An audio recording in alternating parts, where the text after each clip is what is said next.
Welcome to the Butts in the Seats podcast, episode number 125. 5 more to the shot, and it feels like we've been going for so long without a shot. Yeah. I'm Nick alongside Emily. As always. Emily, how you doing today? Thriving. Are It's you? a great time to be alive. It's a great time to be an American. I am having a great time. Hey, Hulk Hogan's not in this show. I'm going to keep drinking. In fact, do you want to do a shot? Because I kind of feel like I need it. Well, initially, I was like, yeah, this might be a shot-worthy show, but upon rewatching it with you, I'm like, okay, it's not as bad as initially thought, but, ooh, it's a rough one. These shows are getting to the point where if you go into them in a bad mood, just in a general audience, you're not going to like it. But if you go into it with a totally neutral mood, it's fine. Well, today we're talking about the August 14th, 2000 WCW Monday Nitro live from, they said it, it's like Kelowna or something. I don't remember. It's somewhere in British Columbia, Canada. I think it's Kelowna. We are one night removed from New Blood Rising, a show in which things certainly happened. It was indeed a show. That's for damn sure. Any thoughts you want to recap on that show? Judy was on a pole. Except it was a forklift. You were so hype. I was so hyped. I mean, that's one of those moments that we've been hyping up. I said this in the recording. It's like a historical moment. It's like a canon event, you know? And I'm upset that Vince Russo has just made it to where I can't enjoy that moment. I'm like, no, I hate all the other angles you're doing, and I'm upset about it. Yeah, well. We did kind of talk about this the other night, where the further we watch in both Nitro and then on the Patreon and TNA, we are growing more and more hatred toward Bischoff. Yeah. And personally, I am becoming more forgiving of Vince Russo in a lot of senses, but not entirely. I'm not a Vince Russo apologist, don't say that. But Bischoff is significantly worse than Russo. You almost swerved him, Emily.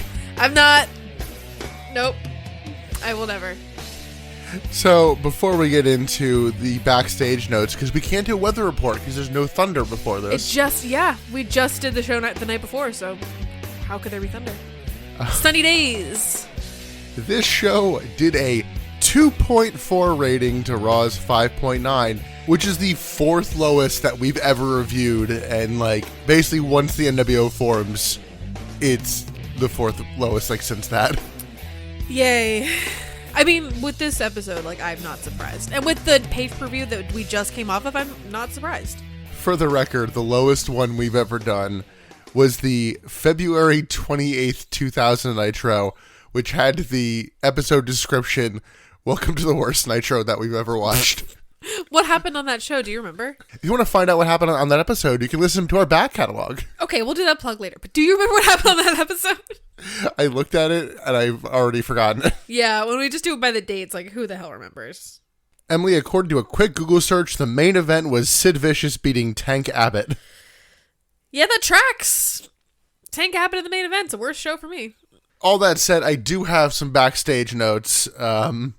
In the competition news, Steve Austin will be back in about 8 weeks.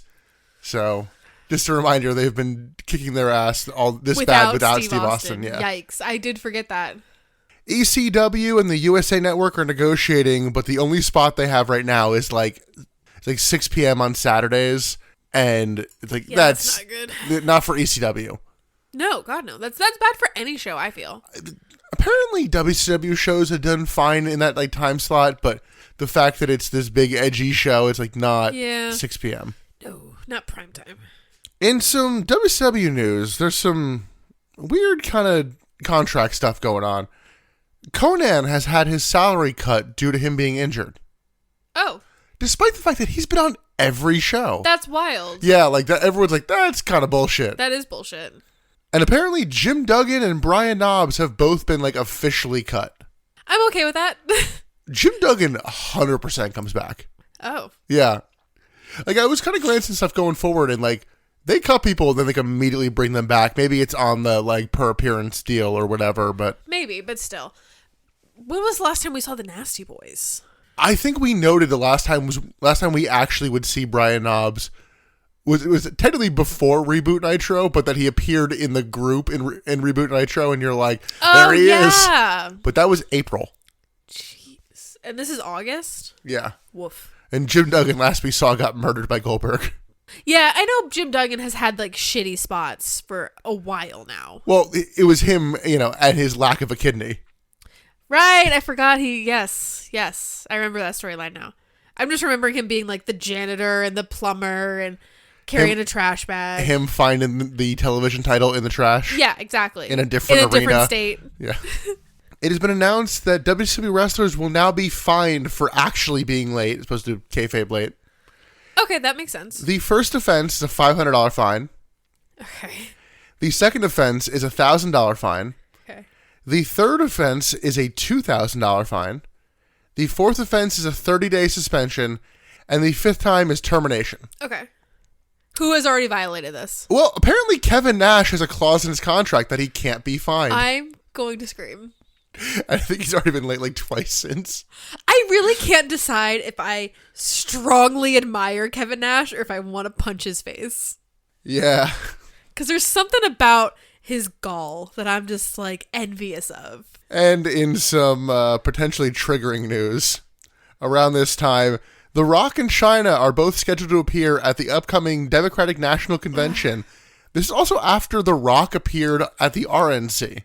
So, Yeah. Unity or something or whatever. The Rock doesn't see color. I've ranted a lot about the DNC and RNC. I think it's, for our non-American people, it's the Republican National Convention and Democratic National Convention. It's basically turned into this, like, almost concert type vibe for Republicans on the ballot and Democrats on the ballot. And I think that is so dystopian. I think that is so bizarre that we are literally turning political figures into celebrities and putting them on a stage and just... We need to watch Idiocracy. I think it's bizarre. This last election cycle was the first one to really hammer it in for me of like, this is fucking crazy. I forget which appearance triggers a very bizarre criticism of The Rock, where it's someone like either with the Parents Television Council or adjacent calls The Rock a white skinhead. What? Yeah. It's like, Babe. You're missing... The Rock doesn't see color. Sorry. But The Rock also... transcends race. That's his own verbiage. Is he bald in 2000? There's a time where he has hair. No, he has hair, yeah. So you're missing both parts of that. Like, tell me you don't watch the show. Yeah, really. Tell me you don't watch the show. God, this is probably around the same time the Al Snow figures are being pulled from shelves for having head with it. And they're like, it's a decapitated woman. It's like, watch the show. It's a mannequin. And then my final piece of, I'd say backstage notes, but it's actually front and center. Did you notice anything different about this Nitro? Nope.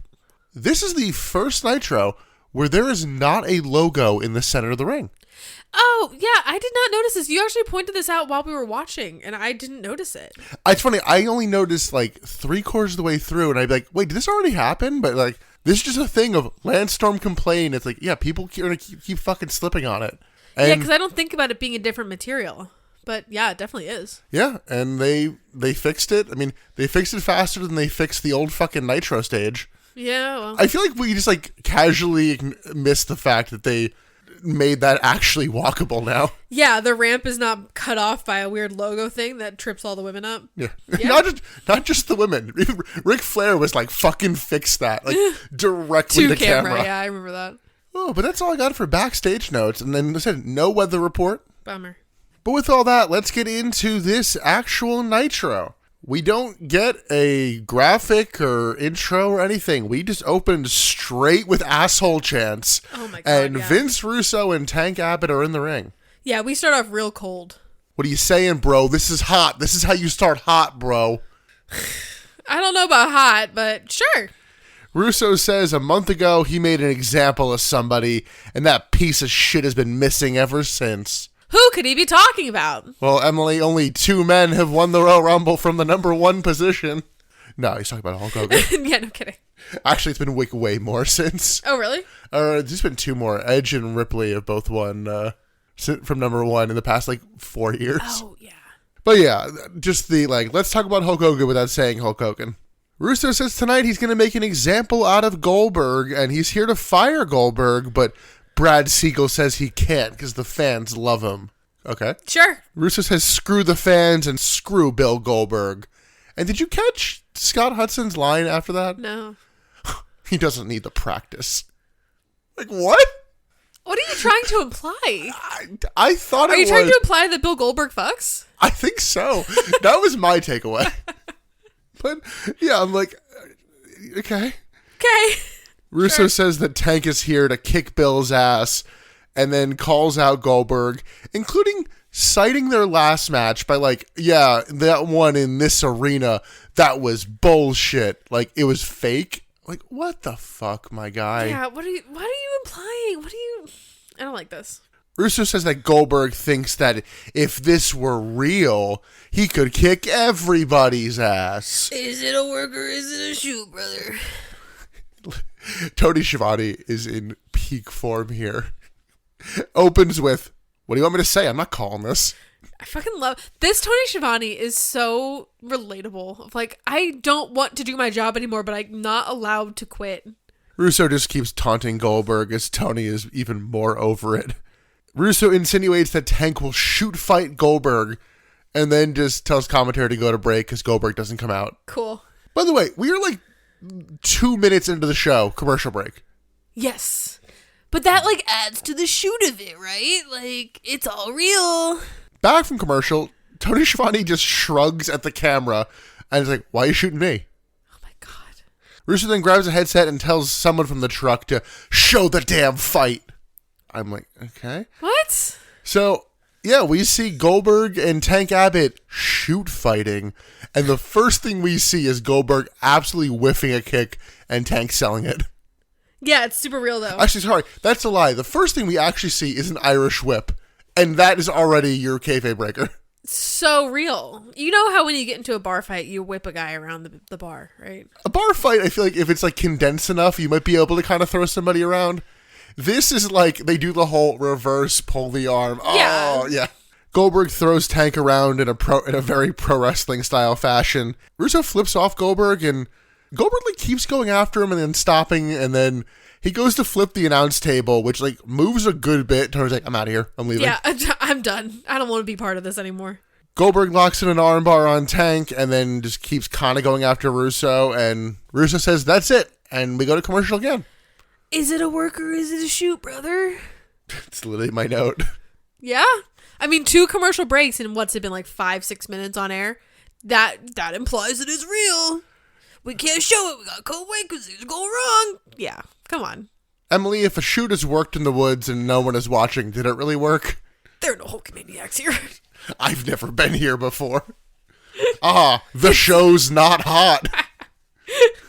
Fucking Russo. Jesus Christ. Remember earlier when I said that I don't hate Russo? I still don't. And this is just like, Russo's just like a kid with a little too much creative power. It's like when you play pretend, like when I was a kid and I played Barbie with my sister or my mom, and I had a storyline in my mind and they tried to adhere towards it and they kept fucking it up. And I was like, no, I get to call the shots. That doesn't work for me, brother. Literally. That's what Russo is doing. He's like, no, my Barbie dolls can't fight like this. They have to fight like this. Oh, but Ken went against the script and Barbie had a miscarriage and Jesus Christ. Stop. Yeah, I feel almost silly for actually kind of liking the Bash to the Beach promo now in hindsight, because I'm like, no, that like started something bad. Oh, well, yeah. We knew that though. And that's kind of like part of the lore of that promo was like, it's not good. It maybe in a vacuum it's not bad, but in a wider scope it's bad. That said, that is all for Russo tonight. I was kind of surprised about that. Yeah, me too. I thought he'd poke his stupid little head back out. Don't worry, he's a fixture of the next few weeks of television. Yay. But again, I got so much left of him. We're going to miss him when he's gone, I feel. I don't know. I think we're going to get bored. I'm partially willing to accept that. We'll find ways to fill the time. It's like, well, he's gone. You're telling me, oh no, there's just going to be good matches. Maybe. We'll see. Maybe we'll just have boring matches. My hope is that, like, Rey Mysterio and Kidman are doing good work while the Titanic is sinking. They're like the band that stays behind to play the ship into It's the been ocean. an honor, gentlemen. We go from Russo telling to go to commercial to a Castrol GTX ad, And then Tony Schiavone tries to set up a wrestling show and is like, I don't know what the fuck to do here. This isn't a wrestling show. Like, why are you watching? You know what you're watching. Scott Hudson doubles down on Goldberg going against the script. And then they hype up that later on tonight, we're going to get Booker T versus Jeff Jarrett, and it's Jarrett's last chance at the title. I'm like, oh. Okay. That feels weird to have announced with, like, you know, an hour to go and not like, hey, next week or anything. Right? Yeah, like that feels like something that should have been hyped up. Yeah. But let's go to the ring. We get Shane Douglas and Tori Wilson coming out. Tori rocking a Randy Savage 1999 cosplay. Hey, she looks great. We can't even fight her. Oh, no, she does. But Shane Douglas's music just cuts out a little early, and he has a mic, and like, he's like weirdly pausing, and like, oh, okay. And keep going. It feels weird to have one of these not start with, cut the damn music. Douglas says Tori wants Kidman to basically suffer some more, and then brings out Reno. Douglas tells Kidman to come get franchised, and Kidman comes out, but then signals for Big Vito to come out. My boy. Shane Douglas is shocked for some reason. Like you knew that they teamed up last night. Yeah. I assume you watched. I assume you saw that. He was in he the was segment. in the ring. Yeah. Emily, his hanging was cut short by Big Vito. Oh, right. Honestly, I know we've seen Reno, and I keep forgetting who the fuck Reno is. Well, you know who has seen Reno? Big Iris? Vito. They've made eye contact, Emily. Oh my god, the eye contact. Stop. I can't. Prolonged eye contact. Prolonged eye contact. So everyone brawls to start, and this is a match, apparently. We miss Kidman diving onto Reno. Reno just watches Douglas and Vito do a little sequence in the ring as Kidman chases Tori around. Vito fights off Douglas and Reno for a second as the ref just watches the two heels in the ring.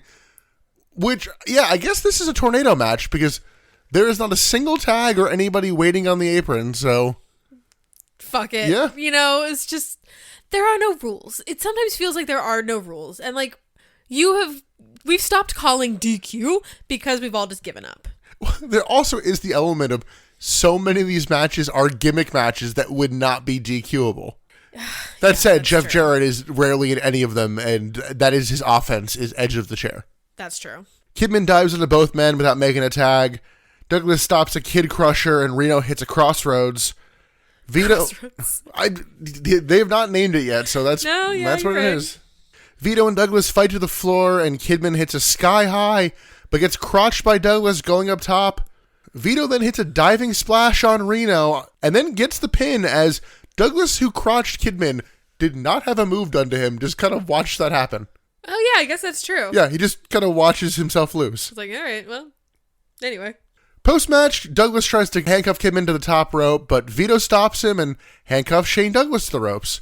Kidman and Vito then beat down Reno. Kidman hits a Kid Crusher, and then we get 4 large men in jeans coming out. Whom I've deemed Team Jeans.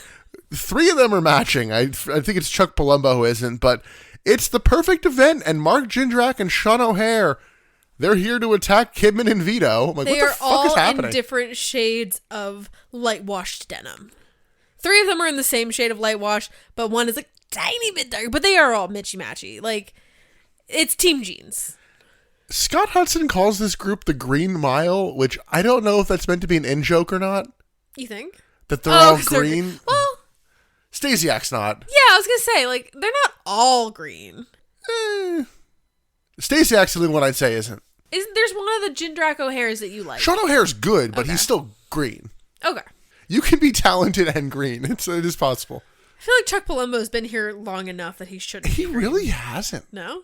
He debuted as part of the New Blood with, like, the Lex Luger shit. Yeah, and Lex Luger's been gone for what feels like forever. Yeah, but that was like 2-3 months ago. Yeah. That said, the Green Mile are good with Reno. Like, they embrace him, and Shane Douglas, like, gets out of Dodge. So I don't know if Reno has joined this group or what. But I don't know. This was a strange match.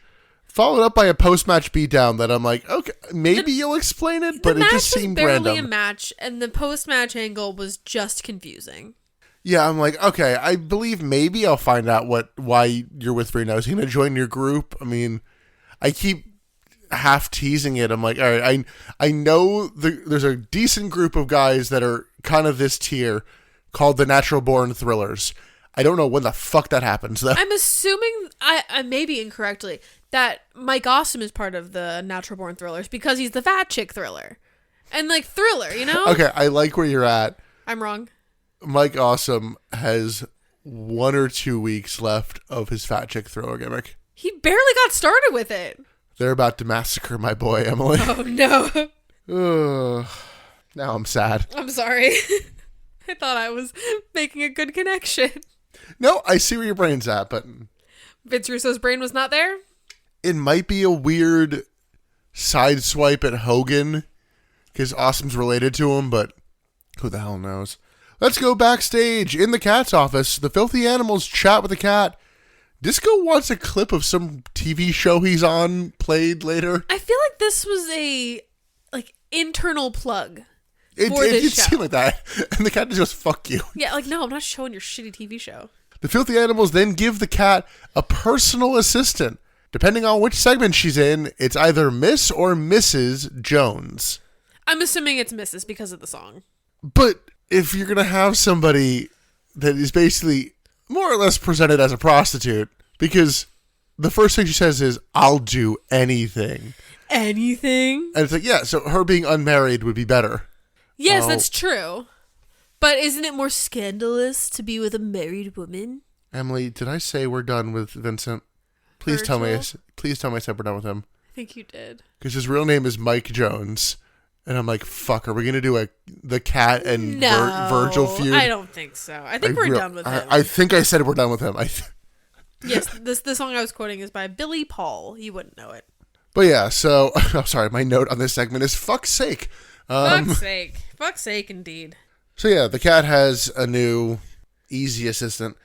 Oh, God. Speaking of fuck's sake, David Flair is backstage still in his muddy clothes. He never got changed from last night's, let's just call it a debacle. Yeah, he's mumbling to himself.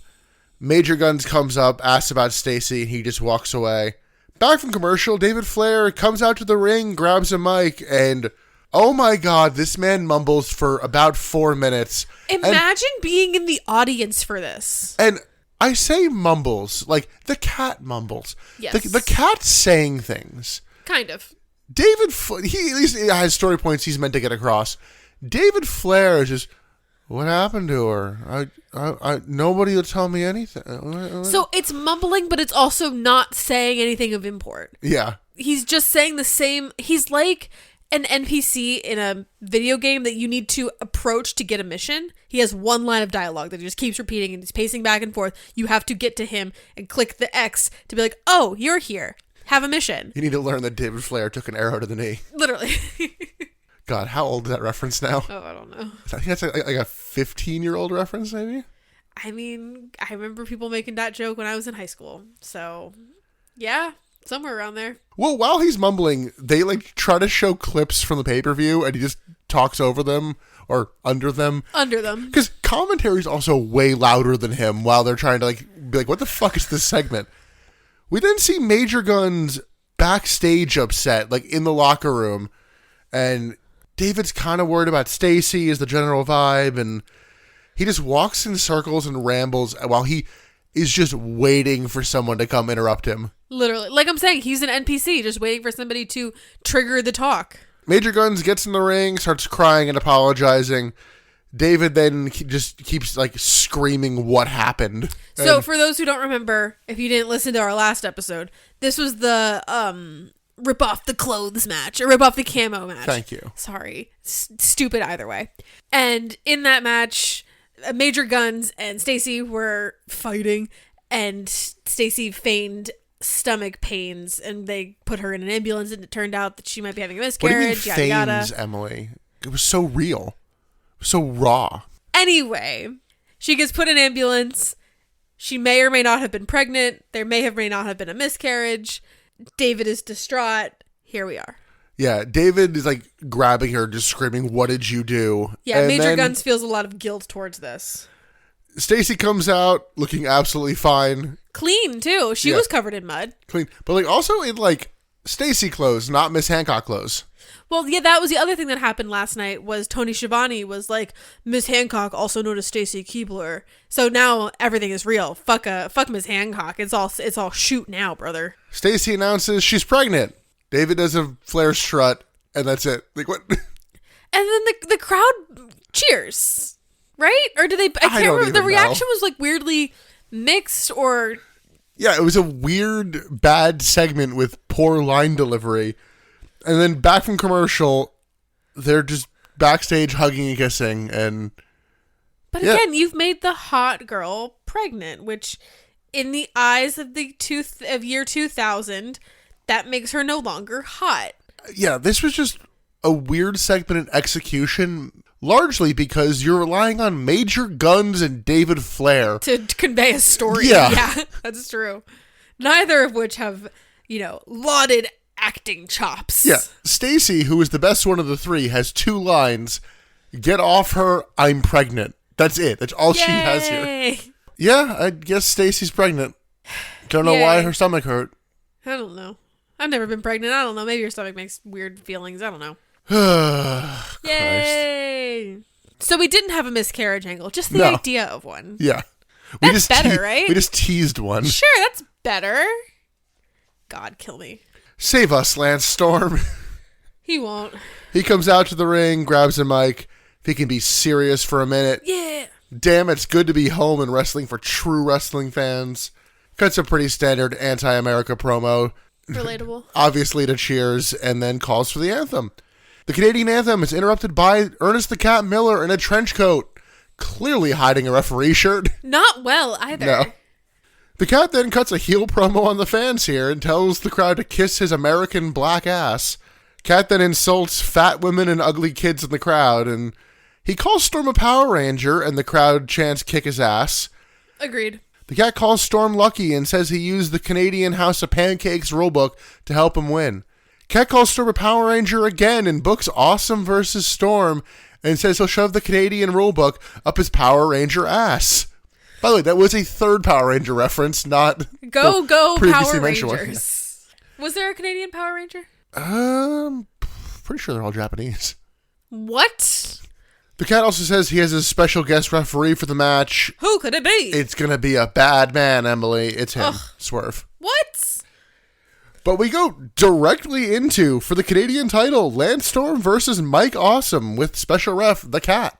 Yeah, I was expecting this to be later in the show, so I was like, oh, it's now. Awesome runs out to the ring, tries for big power moves, but Storm hits a super kick, and then the Cat slow counts. Awesome hits a running, jumping splash, and then throws Storm around ringside, hits a chair shot. Nick, that's a DQ. No, it's a steel chair right across his back. Fuck you, Scott Hudson. That is a Fuck verbatim quote from commentary. That's a DQ. Nope, it's a steel chair. Is this the Krusty Krab? No, this is Patrick.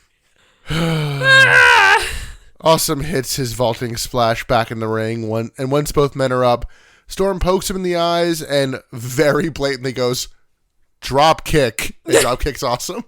Great. Like, leans in to do it too. I'm like, bud, come on. I know you have short hair, but do better. We're not even pretending anymore. Well, Emily, it's a shoot. That's why.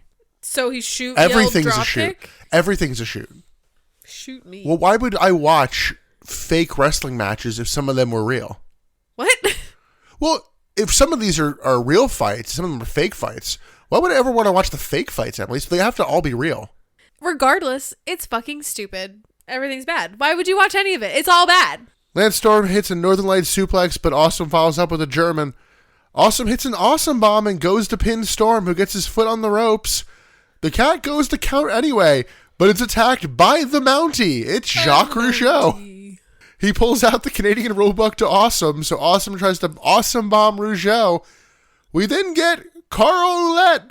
We'll talk about him in a fucking second. You can't say his name, can you? What Carl Ouellette. Ouellette. Carl Ouellette. You made it all one word. Carl Ouellette. Sorry, I think I may have mumbled it a little bit because I am laughing about him in modern day. Yeah. Because he is the future PCO who just went into business for himself and destroyed a TNA title. Is it a work or is it a shoot, brother? It's a shoot. Yeah, that was a shoot. That one was real. He's also the former Jean-Pierre Lafitte and Quebecer Pierre. But he comes out, he attacks Awesome, hits a Uranagi and goes up top and hits an assisted cannonball with Jacques Rougeau to Mike Awesome. The Cat takes out the extra men as Storm has Awesome in the Canadian Maple Leaf. Like, Awesome is dead here. Yeah. Primetime player Elix Skipper runs out and after a second just attacks the Cat. It's Who like, the fuck is Elix Skipper? He hits the overdrive on him, and Rougeau calls for the bell and a Lance Storm victory. Scott Hudson says, I didn't hear Mike Awesome submit. The man is dead. Unconscious. He can't submit. He's knocked out. That said, Elix Skipper recently debuted. I mentioned he was Skip Over. But we talked about him being the primetime player and that being his moniker. But now, hold on a minute, player. As in the team name Darren Young and Titus O'Neil used in WWE, the primetime players.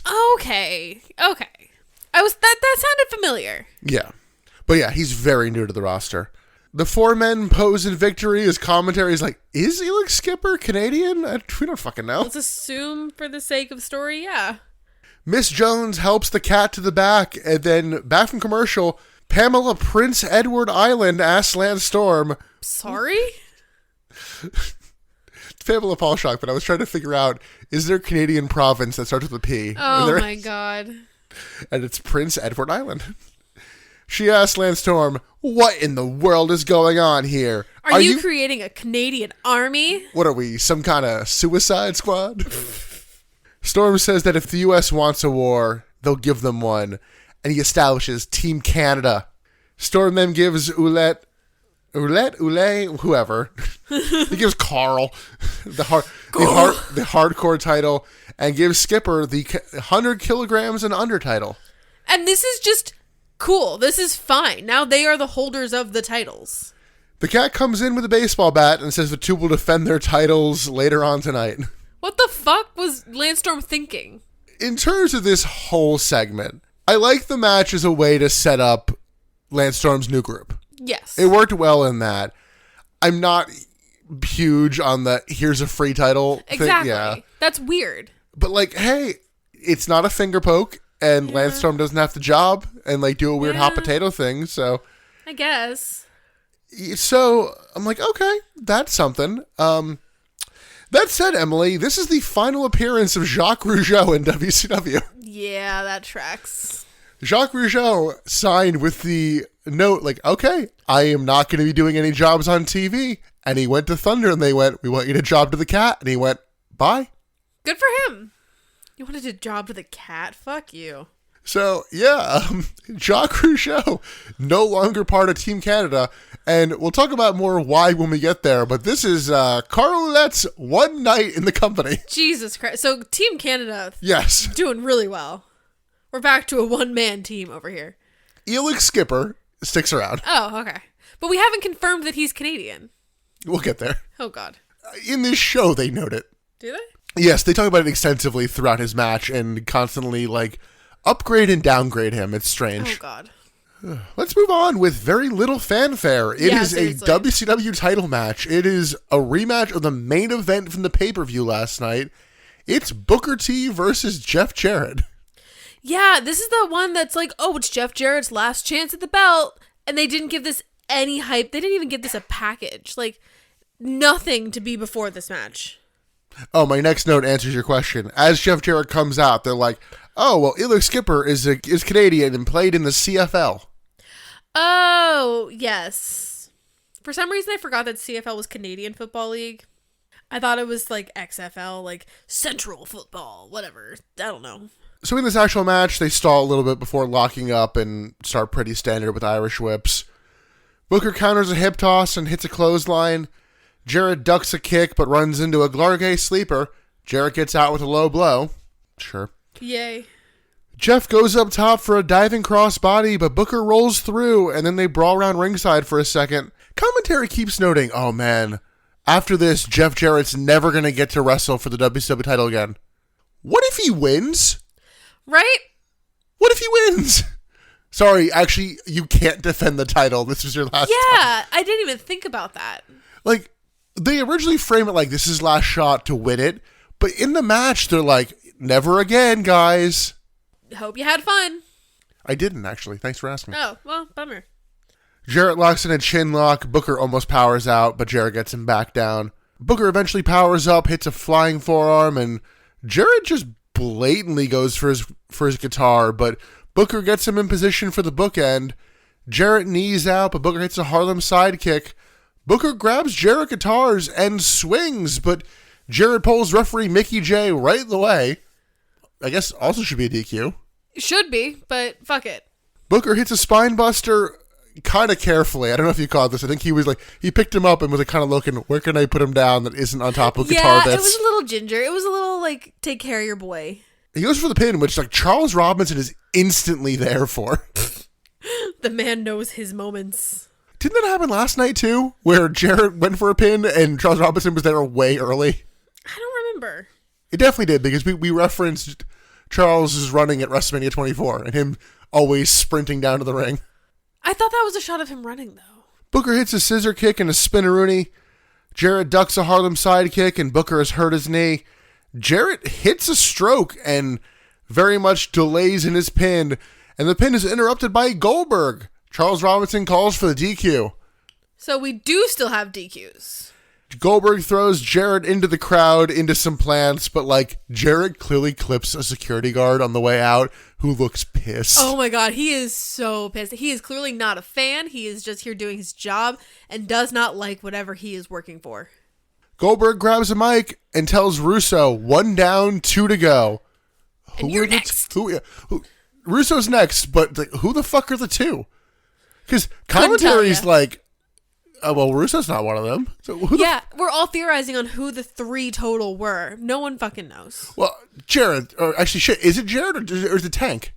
Who was the one? I don't know. I don't know who the 3 are. If anything, it's 2 down, 3 to go. It was never established. Yeah, so more with Goldberg later, but thoughts on this match and portion? I mean, okay, so does this count as Jarrett's last chance at the title because the match was DQ'd? I had the same thought. I'm like, so either Jarrett got absolutely fucked here, or it wasn't his last chance. I don't fucking know, man. Technically, he won. Technically, he by won DQ. Yeah. But if it was still, they didn't say it's his last chance unless he wins. It was just, it's his last chance, period. Yeah, but the spirit of that stipulation is... That's not what they said, though. I don't get why you couldn't just have Booker win with interference rather than, like, him, like...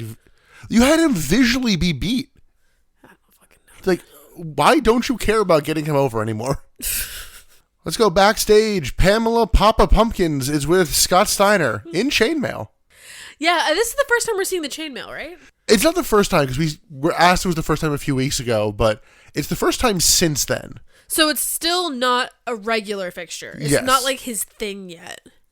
Steiner tries to shush Pamela by putting his finger entirely in her mouth. So you prepped me for this, but you made it seem more like it was an accident, like he put his finger up to her mouth like a shush, and it just like slipped in. No, he full finger in mouth. Like, I kind of loved it. I thought it was hilarious. Steiner says, "You're beautiful, so just stand there." Again, do I love Scott Steiner or do I hate him? Steiner says Goldberg ran because he's a scared little bitch.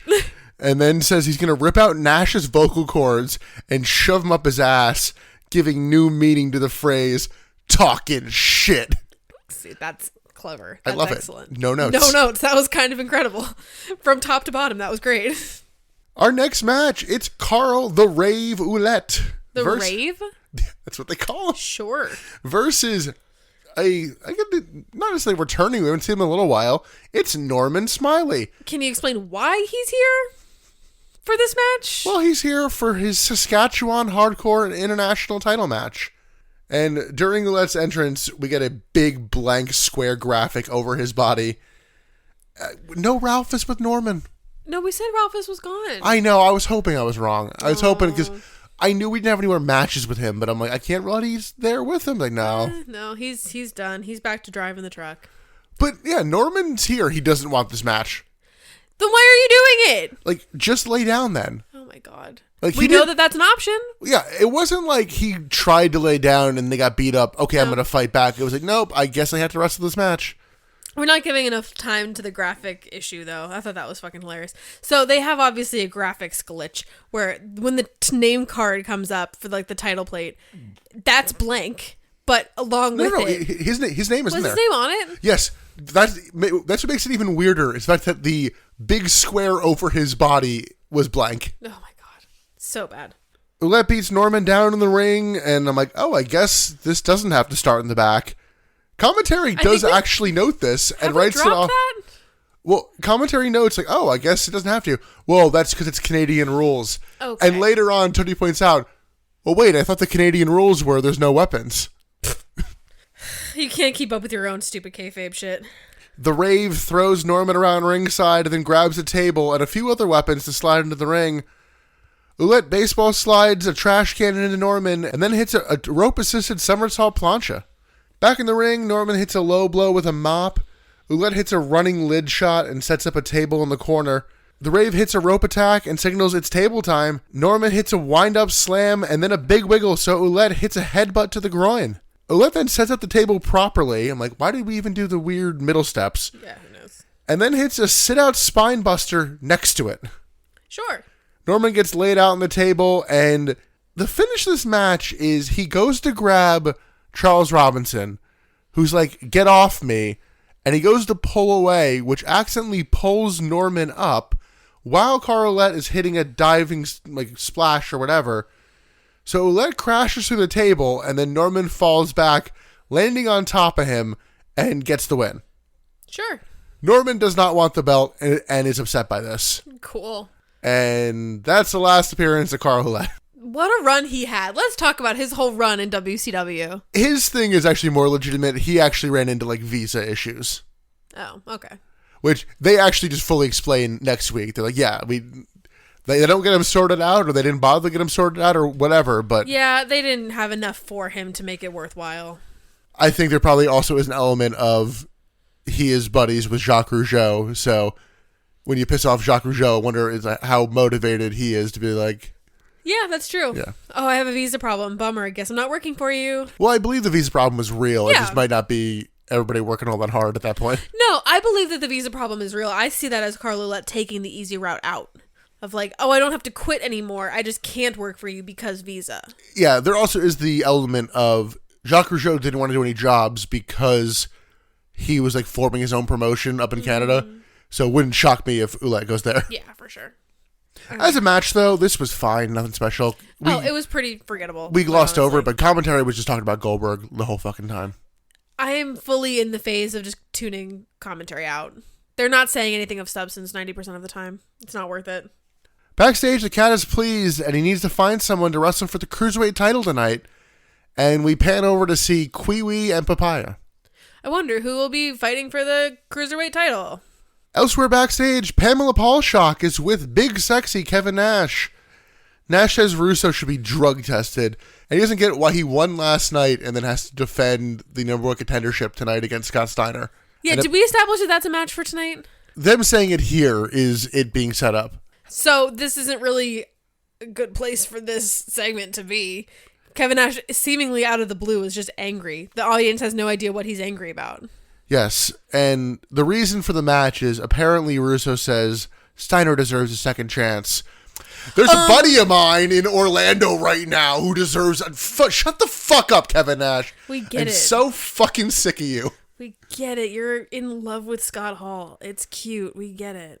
And genuinely, I have to ask, is it a work or is it a shoot?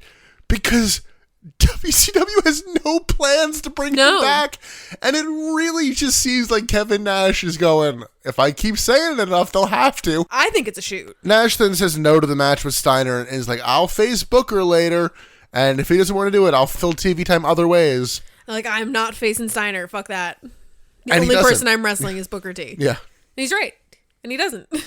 How, if you're not taking note of every week by week like we are, how are you keeping up with this? How are you tracking this?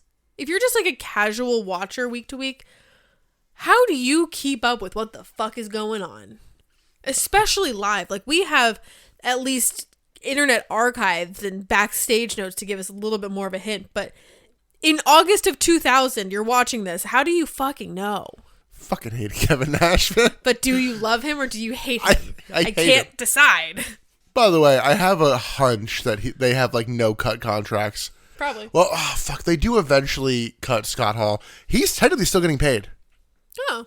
That's partially why, is because I know Goldberg ripped up the contract in kayfabe, but like, no, he's technically still on the injured list.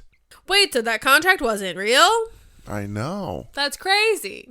Let's move on from one shooting segment to there's some shooting going on in this next portion, but we'll get there. Jesus.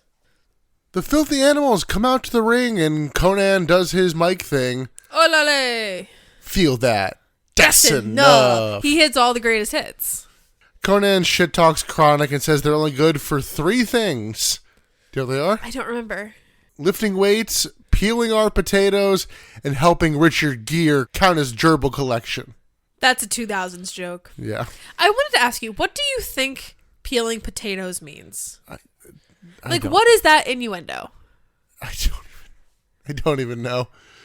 Is it jerking off? But it's peeling our potatoes. Yeah. That was the thing. Are they trying to say that, like, Chronic jerks, like, is only good for, like, pleasuring them? I don't know. I don't know. But I was thinking of the motion of peeling a potato, and I'm like, that's kind of phallic. Emily, more importantly, Chronic don't got it like that. We got it like that. We got it like that. Like what? Chronic then come out to join commentary, and immediately they're like, yeah, our real beef's with the Harris Boys. I'm like, then why are you out here for this match? Right. As the tag champs make their entrance, the Harris Boys attack Chronic from behind. And now there's Nazis again. Yeah.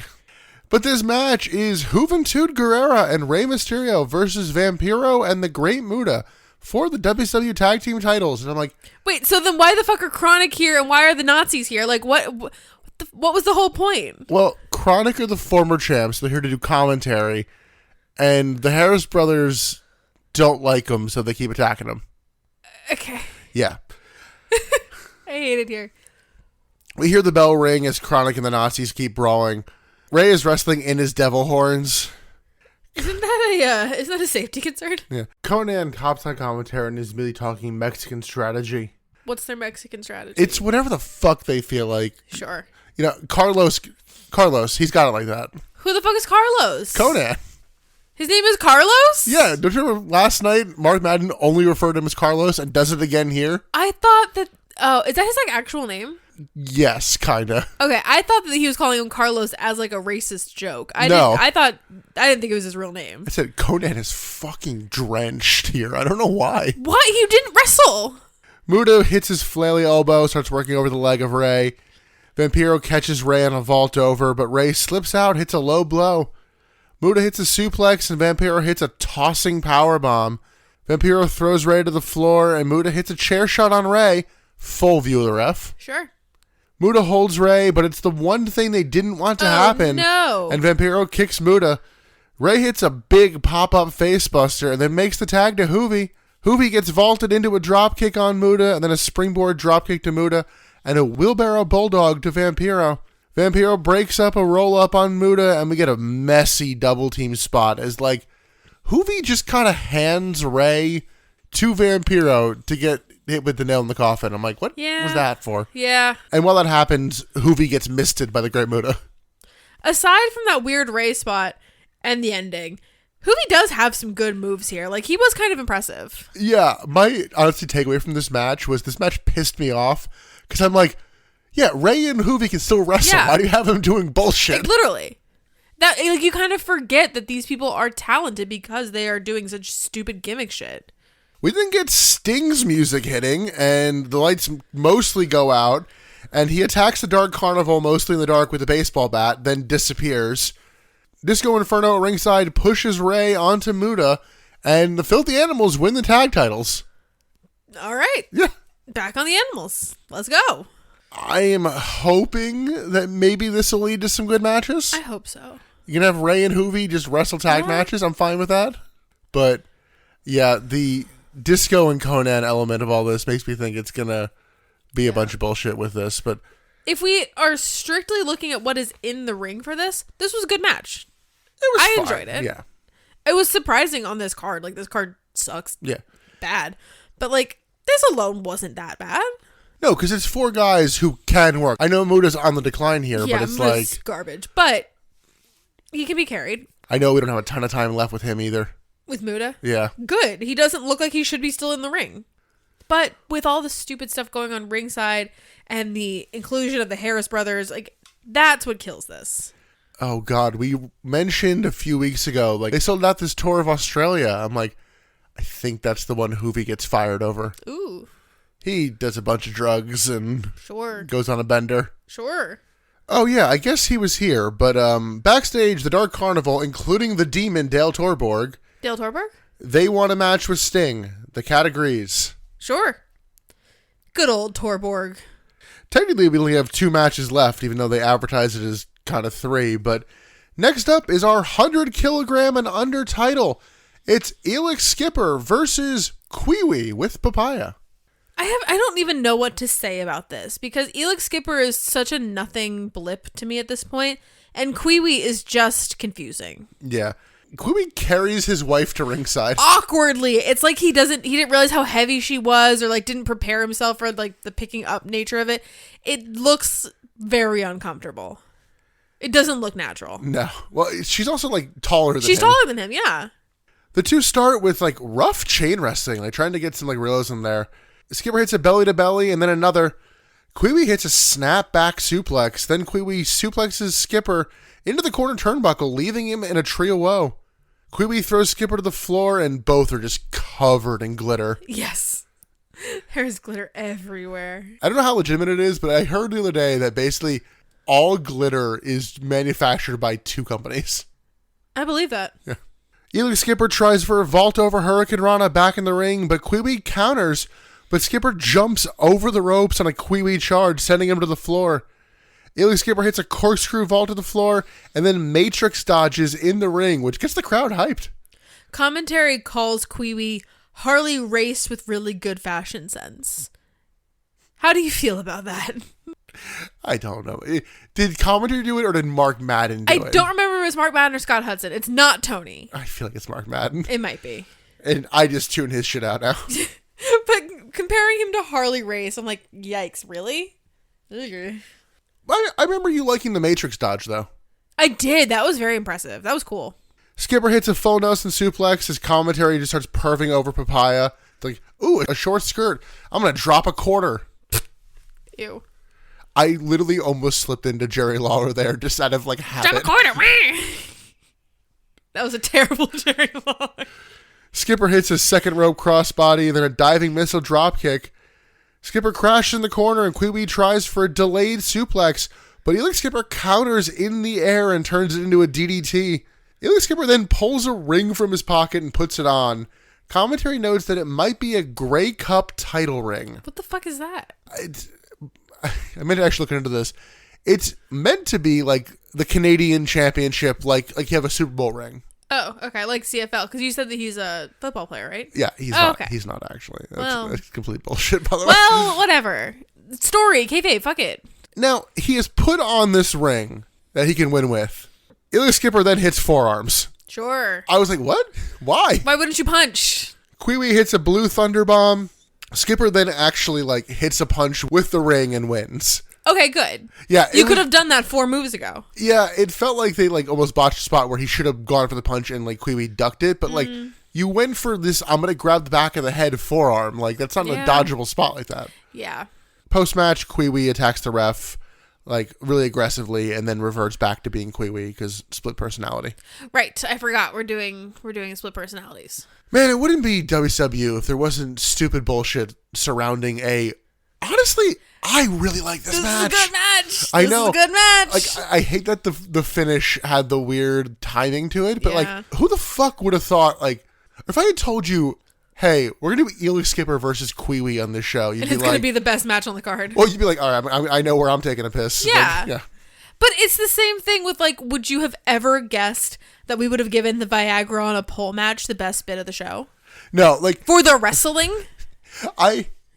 obviously the one is better, but like this is in that category of the Mexican hardcore match where it's just like, here's a nothing match. What the fuck? Yeah, this literally. is good. Literally.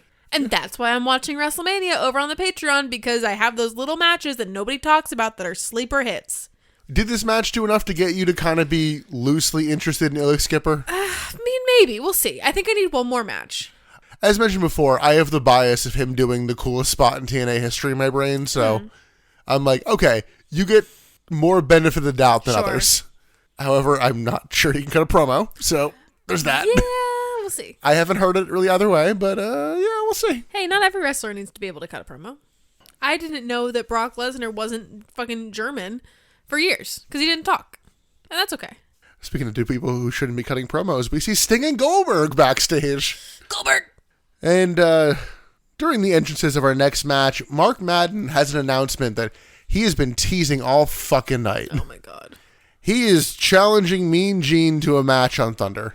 That's it. That's the whole announcement. He has been teasing this of like, oh, I have news. Oh, I've got news later. You don't change the channel because I have this big announcement. Okay, thanks. But our next match, it is a four corners match. It is Sting versus Vampiro versus the Great Muta versus the Demon, Dale Torborg. Dale Torborg? Sting dominates the Demon to start. Vampiro has no face paint on. Yeah, it almost looks like he went back and washed his face. Like, there's nothing on his face. Like, admittedly, if that backstage segment wasn't right after his match, I would have thought, did you forget you had another match? Oh, maybe. Unless that was a pre-tape, and he did actually forget. He might have. Muta and Vampiro double team Sting with strikes. Sting eventually gets to his feet, hits a stinger splash on Muta, and then locks in a Scorpion Deathlock on the Great Muta. Vampiro grabs a kendo stick, but the Demon grabs it, says he wants to do it. The Demon then cracks Vampiro across the back, and Muta gives up, giving Sting the win. This is a wildly quick four corners match. Yes. Also, just a weirdly quick turn. I mean, yeah, it was built too, but it seemed weird that you turn on Vampiro and Muta loses. Right? Post-match, Sting and the Demon stare down until the Demon leaves the ring. Vampiro then attacks the Demon with the kendo stick, and the heels beat the other two down. Vampiro and Muta then drag Sting to the back, and we go to commercial. And when we come back, I am 90% sure they were trying to fucking embalm Sting. Oh? They had a spike to, like, stab him in the chest. Oh, God. Yeah. I missed that. I'm going to have my head down. They're like, was that a spike? And I'm like, once again, Vince Russo reusing shit. I'm like, were you about to do a fucking embalming angle? Oh, my God. The Demon saves Sting with a baseball bat. But what the fuck, guys? Yeah, that was wild. I can't believe I missed the embalming. I'm so fucking done with this story. There's nothing to it anymore. They're just carrying it on for no good reason. Emily, we will see him again and we will do our goodbyes then, but this is the last match for the Demon, Dale Torborg. Dale, no! That's okay. I've been waiting for this. We'll do our proper goodbyes, and I think it's 2 weeks. We have a final segment that is a goodbye to him and Tank Abbott. So it's like, oh, thank God. I don't even know that I want Sting to face Vampiro. I think I'd rather just be like, let's everybody move on. Honestly, yeah. Let's just pretend this didn't happen. And speaking of pretending this didn't happen, we are kind of going to do a main event. Kinda. Kevin Nash comes out to the ring with a cardboard box. Oh my God. Commentary notes they have no idea what's about to happen. And Nash grabs a mic, hypes up the crowd, and says he sees a lot of Scott Hall signs. And we get some We Want Scott chants. Did you see any Scott Hall signs? I think I saw one. I didn't see any. Nash then says WCW decided Scott Hall was too dangerous for live TV. Sure. So he pulls out a cardboard cutout of Scott Hall. Why? He tries to stand it up, but like there's no brace for it. Yeah, because so it's he a just cardboard has to, like, cutout. Well, no, there's meant to be a way to stand this thing up. I think there was a stand, but it's so flimsy. Yeah. He's here to interview Scott Hall. Sure. He holds the mic to the cutout at the start, and I don't know how many of these were Mark Madden, how many of these were production fuck-ups, but we hear the Hey Yo line, I think 5 times? Oh my God, yeah. Because Kevin Nash does it, commentary does it, the audience does it, no, then we all do it again. I think they're piping in a Hey Yo, and they fuck it up a couple times. Oh God. Nash makes fun of the NWO shirt on the cutout, being like, yeah, I think that died for the third time a while ago. I mean, he's not wrong. Nash then does a survey, and he does the survey wrong. So the old Scott Hall survey is, who came here to see WCW? Who came here to see the NWO? Yeah. Two opposing options. Sure. Nash's options are, who wants to see Scott Hall back? And Yay. who wants to see the people who are keeping Scott Hall from you kiss my ass? Yay! Which I guess in It's that a one... yay to both, well, no, I right? guess Scott Hall doesn't come back in option B. They just kiss his ass. I don't know. I don't think he thought this through. Nash then says, live TV is beautiful, isn't it? Sure. Nash then calls out Booker. Booker comes out in dress pants, no top on him, breaking his mother's heart. He's attacked from behind by Scott Steiner. Steiner attacks Nash as well, until we see Goldberg holding Medeja backstage on the big screen. Goldberg says he tells the kids not to hit a lady, but any bitch who's been with you ain't no lady. He then lifts Medeja to put her through a table with a jackhammer, and we cut to the Nitro graphic. And that's just how it ends. No, Steiner runs the back, finds Medeja in a pile of table, and then yells for Goldberg. And that's how we leave it. What a wild ending. Again, imagine being in the audience. That's how you're going to send the audience home? Yeah, clearly one or multiple of these parties were not comfortable with Goldberg putting Medeja through a table.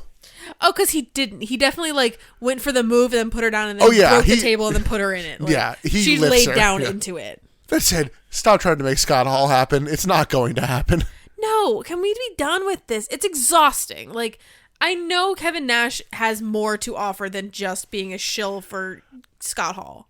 You say that. Does he?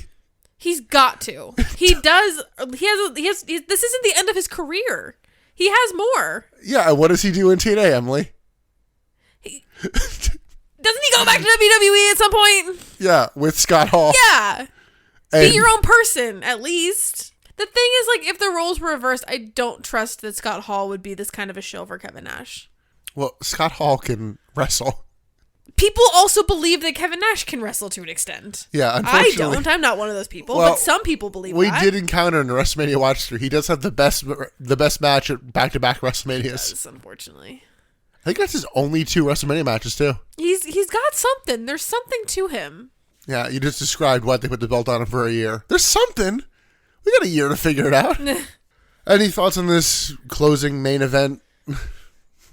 Or lack thereof? Yeah, this wasn't a main event. This was just a terrible way to go off the air. Thoughts on this show as a whole?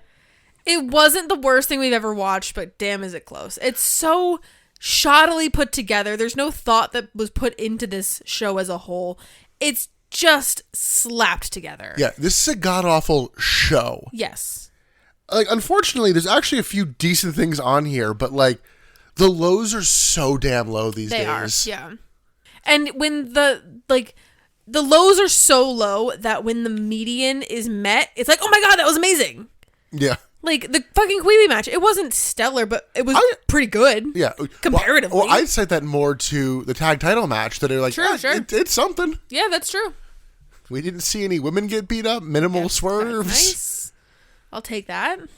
But, oh man, I am happy the Russo bullshit was contained to one segment, but I don't have a lot of belief in his restraint on that going forward. Oh, no. Especially if we know that his days are numbered moving forward. He's just gonna, do everything on his way out. Well, he doesn't know his days are numbered. Oh, does he get fired? No, I guess it's not really spoilers. He suffers a concussion and then just stays home and never gets brought back. Oh. Yeah, it's the softest quitting. I think technically he's under contract until the company dies. I don't think he actually gets fired. He's the inventor of quiet quitting. Pretty much. That said, we are going to have potentially a struggle with some of these, but let's go into best bit, worst bit, and MVP. Emily, let's start with the easy one. What's your best bit? I guess it's the Kiwi match. Yeah, Kiwi Elix Skipper. Elix Skipper, yeah. I guess it's that. I also put the Steiner promo for the lulz. Yeah, it's too short. I think is the problem. Short. Yeah, it's got to be the Elix Skipper Quibi match. That's it. That's all there is. Yeah. Emily, what is your worst bit on this show? Oh my god. If I said the whole show was the worst bit, would you fight me on that? Or do you have a bit that you think is the worst? I think that is a totally acceptable answer, and I will take it as your answer. I think there's still a handful of things that are fine on this show, so I'm not gonna. The problem is, again, the lows are so bad. Yeah. And I think I'm going to give it to, we started on the absolutely wrong foot. I'm going to give it to the opening segment with Vince Russo. We're shooting here, bro. Oh, Fair. It's so real, bro. And then, because also, what the fuck are you supposed to do with the rest of the show? Right. You were acknowledging that these guys are having a real fight. So everything else we saw was bullshit. So your worst bit is the whole slow death of the show. I'm giving it to the gunshot wound in the start of the show. Okay. That's valid. I mean, you're giving it to what creates the show being the worst bit. Okay. Valid. I need to know who you picked as MVP before I say mine. Elix Skipper, I guess. Yeah. I don't know, man. I'm struggling with MVP. I have a streak, and I can't break that streak. I'm considering breaking that streak. For this, though. I know, and that's what's bothering me. Ugh. Honestly, because the options are so... It's slim pickings for options. Yeah. I'm just going to give it to a person who's kind of becoming one of my boys. I fucking love Vito. Oh, shit. Vito is my man. Dude, he's and over you know in Canada. I don't get it. And he's doing great. His portion of his match was great. He did his job. He came out and he was fine. And he's getting the crowd behind him. He's here and he's kicking it. And I love Vito. I want more of him. Also, he's like meant to be from Staten Island. Like, that's one of the furthest points you can get where they are in Canada, because they're in Western Canada. So he's over there somehow. He's great. You know, honestly, I just think you want to have eye contact with him. Prolonged eye contact. Oh, man. Yeah, okay. So Vito and Elix Skipper. Sure. Lock it in. That's going to do it for the first Nitro after New Blood Rising. Aren't you excited to get to Fall Brawl? Bow bow. No, I'm not. I don't know anything that's going to happen on Fall Brawl. I have no reason to keep watching. Again, if I was watching in real time, what would make you watch next week? But yeah, next up is the August 21st, 2000 Monday Nitro. If you want to listen to some of the better times, or hey, like I said, there were 4 Nitros that were rated worse than this. You want to go back and listen to them, you can on our back catalog, everywhere podcasts are found except for SoundCloud. I think we're picking up the pace a little bit over on social media. At Butts in the Pod, Twitter, Instagram, at Butts in the Seats if you're not a Harris Brothers fan. And Butts in the Seats podcast on, well, no, I guess there's also Harris Brothers fans. There's Nazis everywhere. It's Facebook. We're on all the socials. It's some version of Butts in the Pod, Butts in the Seats. Yeah, I think the only competition we have for Butts in the Seats on Twitter is my failed one from the first month of the podcast. Is that still active? I don't know how to cancel it. I don't know the password anymore. Oh, shit. And so I can't delete it. Oh, well... And if you happen to like what we're doing over here, we do have a Patreon. Patreon.com/ButtsInTheSeats. $5 a month gets you a ton of bonus episodes. Hell yeah. Legends House, New Monday Night Wars. Plus, there might be some book reports that we don't have a name for yet. But I don't know. Yeah, we're working on that. Emily, any closing thoughts before we close the book on this Nitro? Don't talk about books when the Hulk Hogan book is staring me in the eyes. That's not the one, for the record. I know, but it's there. The other one is in the room with us. But that'll be over on the Patreon. Like I said, next up is the next Nitro, and hopefully it'll be a better show. But until then, I'm Nick. I'm Emily. And thanks for listening to the Butts in the Seats podcast. Goodbye.